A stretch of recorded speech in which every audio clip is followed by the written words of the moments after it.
All right, new week, new challenges, that's a fact. But back on SSB squats, I just hit the first working set, 330 for 5, I think.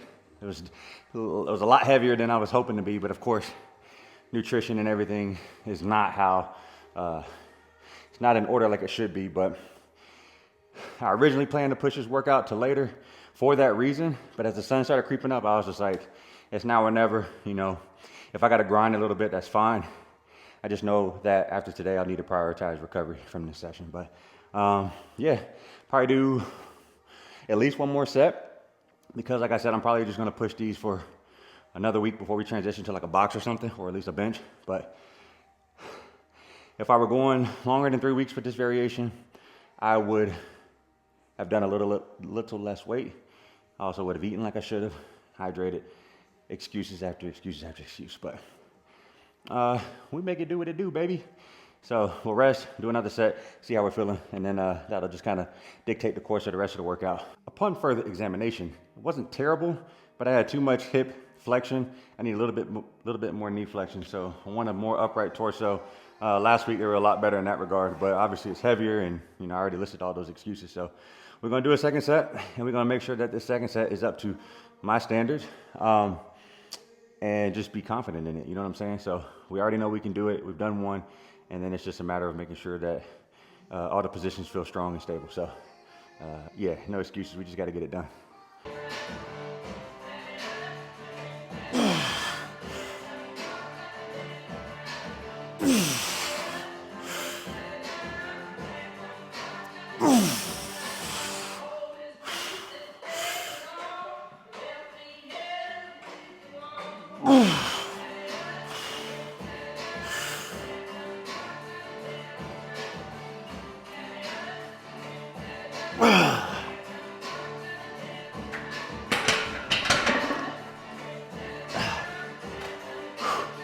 That was better.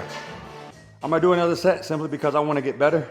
And if I gotta take away anything just due to fatigue, I'll take a set off for the good mornings, but I gotta build my squat.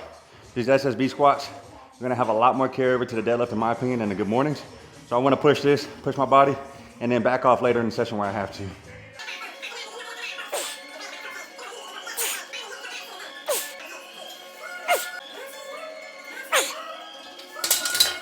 Had to turn the AC on because as much as I want to be a tough guy, I'm out here dying. But I think oftentimes people get caught up in the 3 sets of 8, 10, 12, 3 sets, 3 sets, 3 sets. And you know, it's a pretty good standard method of prescription, exercise prescription.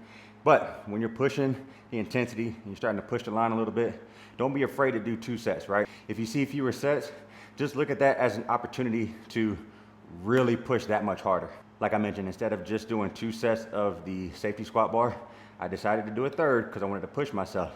But because I pushed myself harder in that area, now instead of doing 3 sets of 10, like I did last week on Good Mornings, I've still increased the weight 20 pounds from last week, but now I'm taking off a set and I'm taking off 2 reps. So going from a 3x10 at 240 on the Good Mornings to 2 sets of 8 at 260 on the Good Mornings.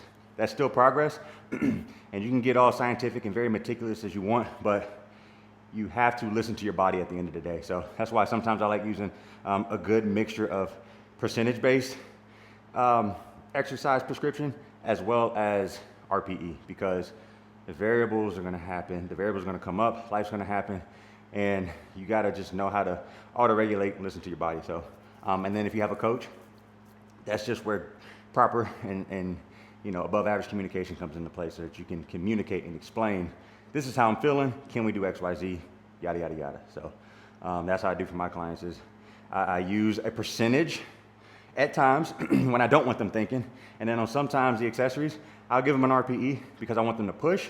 But if I know, for example, I got this one guy who's traveling for work, or this one who's up at 2 a.m. for a job, then we're gonna do some RPE because I want you to listen to your body and then not feel like you're boxed in by a number. But if you go in and you're feeling like crap, cool, back off the intensity a little bit. If you feel way better than you expected, proceed as usual. So keep that in mind. Just, you know, don't be afraid to hit the gas, hit the brake. You just gotta know how to, you know, give and take. It's all about balance.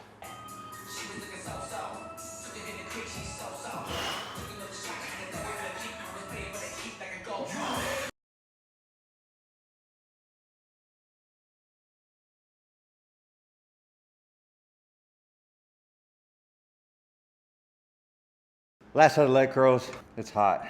I had one of those canned bucked up energy drinks because it was $1 from Vitamin Shop.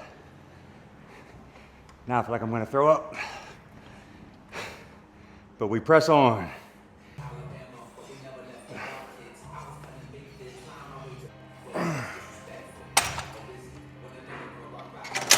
All right, we're done. Full transparency. I didn't do calves and I'm not doing abs today because I'll be okay without that. Push hard enough. I already did way more than I thought I would do with a lot less food. Like I said, nobody's fault but my own, but thanks for watching.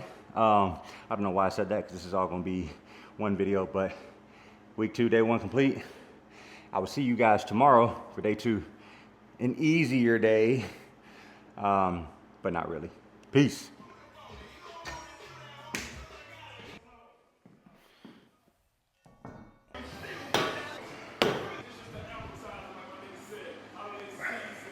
It ain't much, but it's dang sure honest.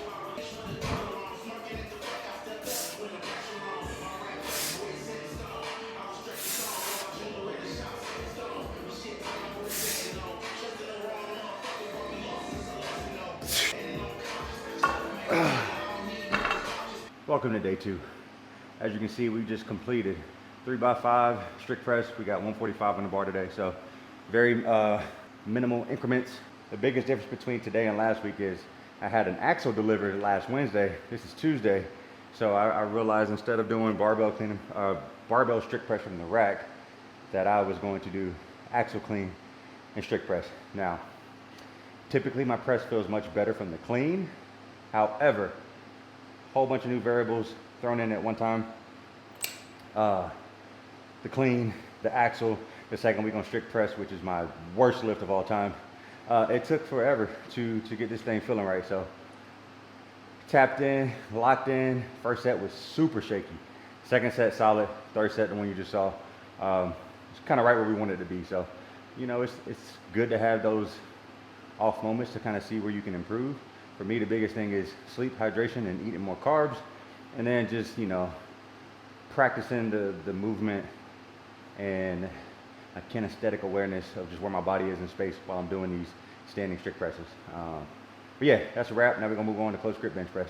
Even though this is my road back to a 700-pound deadlift, I feel like the consistency of doing these workouts, posting them for you guys on YouTube is probably gonna be the best thing that I've ever done for myself, simply for the fact that I have some built-in accountability during this whole process. So I would be doing myself a huge disservice, as well as you guys, to take you on this journey for the next, I guess now 10 weeks and make zero progress, right? That'd be a waste of my time, a waste of your time. And nobody wants to sit here and watch a video or a series of someone who's complaining, but not doing anything to fix it. So I say all that to say, these upper body days, which it's funny because like everybody assumes everyone loves upper body. I don't have the biggest legs, so you wouldn't assume lower body is my favorite day, but these press days, if every day was back and bicep day, great. But these press days, man, I hate them. But I say all that to say, with these being my least favorite sessions, that's gonna be the fuel to the fire that I need to consume adequate nutrients, because that's really the only thing that's holding any of us back from like these strength gains, right? Notice I said strength gains. It's just proper nutrition, nutrient timing, consuming the right things. For me, it's enough fluids. I mean, shoot, it's hot. I'm dumping gallons of sweat a day, but not replenishing properly. And then along with that, not eating enough carbs. So stuff's gonna feel heavy. Your body's gonna feel tight. So unless we're doing the right things to fuel for the good session, and do the proper, you know, bodily maintenance, then you can only expect so much. The comparison is such a cliche of comparing your body to a high performance car or anything like that, but it's just the real deal. Whether we work out or not, a lot of us, if not a majority of us, get in a car every day or know someone with a vehicle, and just how important that is and the things that we need to do to make sure that those 4 tires stay on the road safely. Same thing, man. Fuel up, maintain, recover, and yeah, so thanks for the accountability.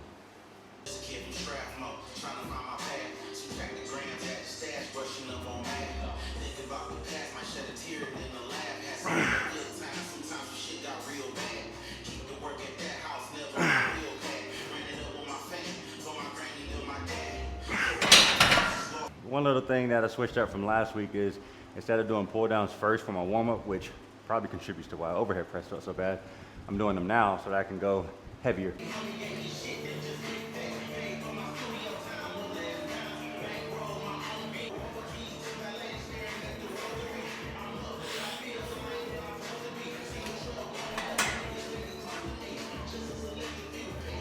All right, guys, that is it for week 2, day 2.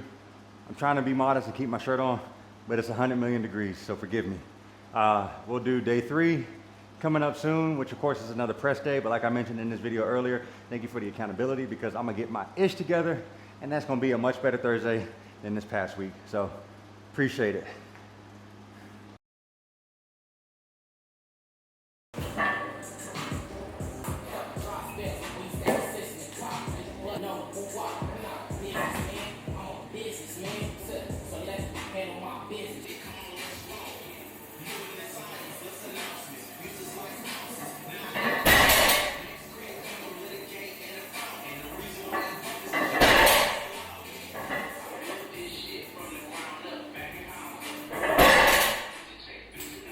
All right, so we just hit a top triple for today, 545, and honestly it moved pretty well. The hardest part was getting used to the belt. So in strongman, you can wear an underbelt, soft belt, and a hard belt on top of that. So going into this powerlifting competition, obviously deadlift only, you can't wear a soft belt, an underneath belt.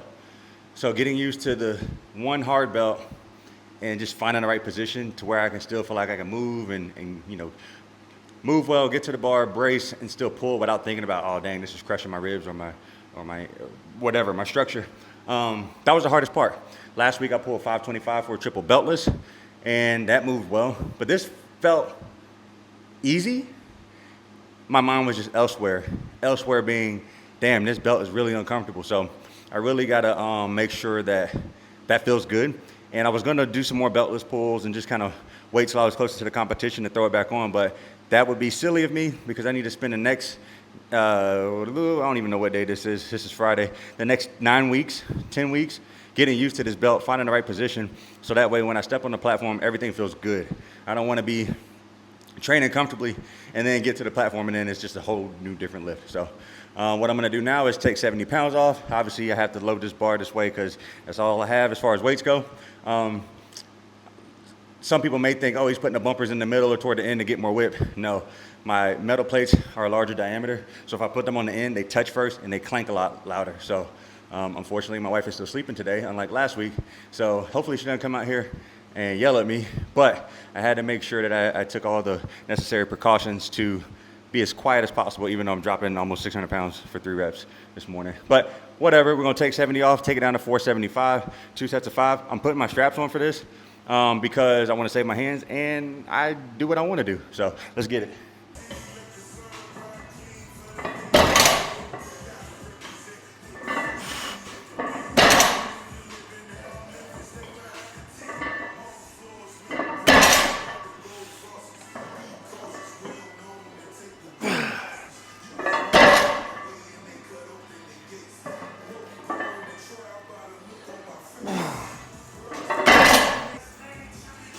I hate figure 8 straps.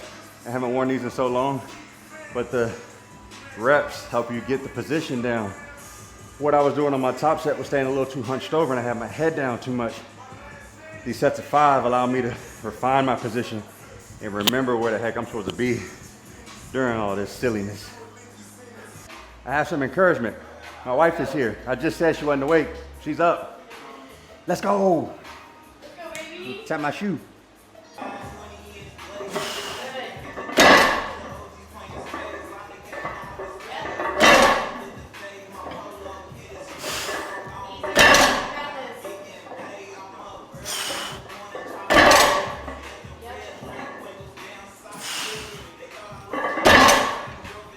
I was joking, but that was a lot easier because she's here. So let's go, get you a good support system.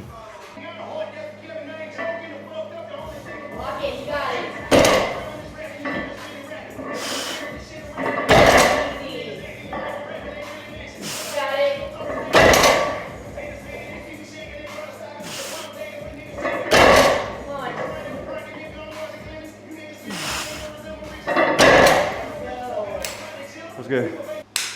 All right, my friends, that is a wrap on week 2. Obviously, as you can see, we had a much better deadlift day than last week. And I'm not even saying better because last week was bad. Better in the sense of I didn't showcase my front squats. Front squats were better. We went up to 225 for 2 sets of 5 with a 3-second eccentric, 545 on the top set of deadlifts, 475 for 3x5 on the back off. Those last 2 sets felt way, way better. I think we're on a good track. You know, there's no matter how much complaining and crying I do on those Tuesdays and Thursdays, those upper body days, as long as we're pushing the needle just a little bit and we're moving it, we're making progress, fantastic. Like I said, deadlift only prep, deadlift specific focus, right? So we weren't gonna just sit here and do 3 days of training and only deadlift or only squat. Honestly, I would rather that. But we're still hitting upper body, so I have to keep in mind and keep reminding myself that those are just needle moving sessions, not groundbreaking sessions. We want a good pump and just sessions to encourage me to continue to fuel up and eat right and just restore the glycogen. Mondays and Fridays, those are the heavy hitting days. So as long as that squat is progressing, that hinge variation is progressing, and we're feeling strong and capable coming into Friday, and then Friday we're able to smash expectations and just, you know, hit a home run every time, then we're going the right direction. So this, like I said, end of week 2, this is Friday, July 10th. When I started this, I was 207.2. I woke up this morning, I was starving, man, but I was 209. Doesn't sound like a big jump, but I mean, in the grand scheme of things, that's almost 2 pounds in a week. Now, granted, it's water, carbs, glycogen, all that good stuff, but the needle's moving the right way in the gym, needle's moving the right way in the scale. We got nothing but time, but you gotta stack those wins one day at a time, take care of what the current day presents, knock it out, move on to the next day, worry about that when it comes. So thank you guys for tuning in. As always, like, comment, subscribe. I'll see y'all next week. We're gonna keep it pushing, baby. Peace.